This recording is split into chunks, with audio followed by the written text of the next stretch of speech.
And we're live. I've got a whole thing here. So this guy says, what do you think about the future, the autonomous future of cars, and Elon Musk plans to colonize Mars? All right, so we have talked about the automation of driving and the huge impact that's going to have on jobs and all that crazy stuff. But then somebody wrote me, and he has his own take on the automation of cars. So I'm going to read about this. The job of truck driver isn't going away, but it will improve for the better.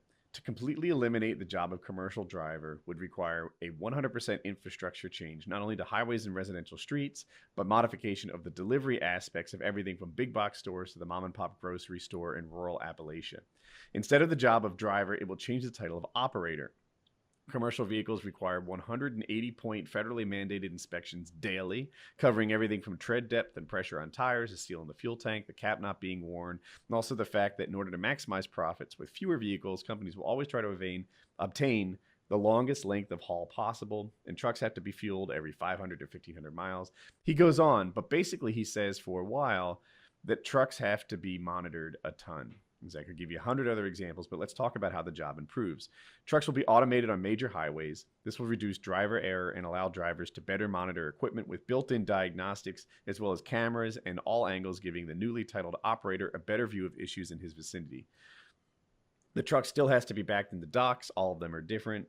He goes on for a while, but basically says what's going to happen with truck drivers is they're going to be like commercial airline pilots, where there's an autopilot that keeps it between the lines, right? Right now, a big part of their job is just keeping the truck in between the lines. Transfer to the future, and it's going to be, more about maintenance and making sure the aircraft is doing what it's supposed to do. They'll be monitoring or operating it. I don't know. Trump's about to spend $1 trillion on infrastructure, though, so maybe we get those fancy roads that will accommodate our self-driving vehicles, or maybe Trump will take a stand against the machines. That's how the only way you're going to avoid that future where we get to the universal income for everyone is if we take a stand against the machines somehow. Like he's got to do something like that, because if we keep replacing everyone with machines, there's just not going to be any jobs left. Then we're going to have to fight some sort of war against the machines. We'll just let the machines fight the war. That's good. I like that. What are we at this point in reality? What are we doing? We're a virus. Are we just on the internet playing Call of Duty? We're in the machines. YouTubing? We're in the machines. That's what I want. That's the future that I want, and it's where we're headed. Right? We're going to be an intelligent entity inside of a computer, and we'll live forever like that. We're all of our intelligence, all of our soul, whatever we are, that entity that we are, that's riding around in this fucking meat suit. Do you think of yourself when you think of yourself?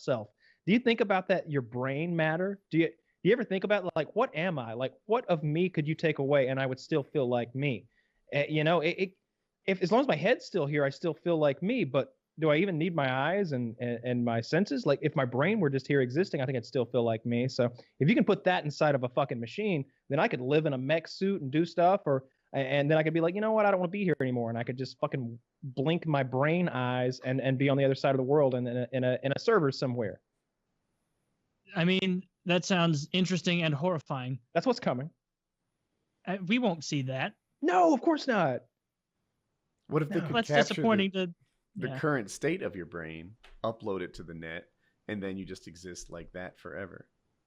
Exactly. But it wouldn't be you. Well, the thing is, in your description, I felt like you were saying you're going to take your brain, not the state of it, right? Like, let's get rid of all the biomatter, right? They're just going to... Yeah, no more biomatter, really. We need some sort of interface that would allow you to, come out of here and go into there. Like, whatever this is that I'm struggling for a word for it, of what we are, your soul, your entity, your consciousness, your intelligence, whatever that is you. Your essence. Your essence. If you could get that into something else, then you're immortal at that point, I think. That's the goal. Like, will we ever get to the point where we capture the state of a thing? Like everything in my world anyway is just a series of like biological reactions, right? We're a big chemistry experiment that just reacts in a certain way to certain things. It gets programmed, right? Your chemistry alters, your synapses connect, but basically, like, it's almost not free will the way you respond to stuff, because it's just a bunch of chemical reactions. That's one thought process. Will we be able to capture that and put it somewhere, just like, all right, this is Kyle's current programming, this is who he is, boom, now we have a thing that will act just like Kyle, assuming it's exposed to the same stimuli from now going forward. That'd be neat. I used to think of that with weather. Like if we could predict weather perfectly. Now that's not true because we have like things that impacted the butterfly off Africa. But if we could capture the state of all air mass on Earth, and we knew how it was going to react to, like, say, mountains on Earth and the other air masses it bumps into, we could like reasonably predict it going forward. Sure. Yeah. I think that all those things are possible. Like, I don't think there's anything out of the realm of our grasp. Anything you can imagine, I think we could achieve, but I think we'll kill ourselves long before that'll happen, or something else will happen to us. Just, over the course of enough time, something big hits this planet, we all die. Over the course of enough time, a big radioactive wave fucking hits us, or a pulsar blasts us with radiation or something. Like, over a long enough course of time, we're dead. That's why getting on Mars is important. Not because right now it's sort of a fledgling thing, and it really does seem like a costly bullshit endeavor. Mm-hmm. But if you're going for this long-term 10,000-year empire that we're going to need to get to the point where we're folding space and conquering the entire galaxy, then you got to get on another rock. I wish I could see what other civilizations did, right? And not talking about humans, right? Like, they say, oh, the dinosaurs ruled the Earth and then they got wiped out. I don't think anything ruled the Earth quite like we do. I don't think anything's inhabited all 7 continents, all over the Earth. Like, what humans have done. T-Rex didn't look at another T-Rex in another field and be like, we run this place. Like, no, it's just they were dumb idiots with no forebrains or midbrains just acting off impulse. Yeah. In terms of like mastering their environment, no one's done it like humans have on Earth, I think.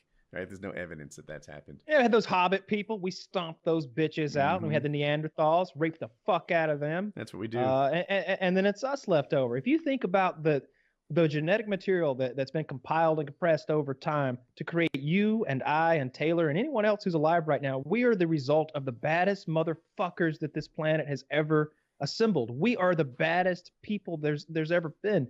Our ancestors had to be hard and tough and cruel and smart and clever and all of the things above to get us here and to get that genetic material down to us.